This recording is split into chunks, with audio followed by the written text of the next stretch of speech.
Nu ko, kas mums ir žāvējās? Kāds pazīst šito fruktu? Ja es pazīstu. Kā var nepazīt šī tāda skaista smaida. Smuki žāvējās. Īstenībā nav jāžāvējās. Vienkārši tā izveidinām šeit smuki apakšā.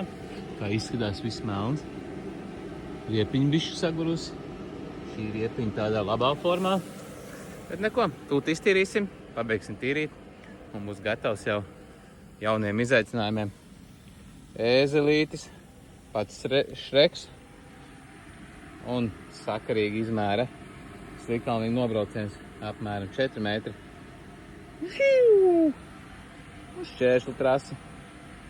Tā kā, ja gribat Šreku, zinat, kam jāzana. www.tomnoma.lv vai 2831 7711 un Fiona var būt arī jūsu pagalmā.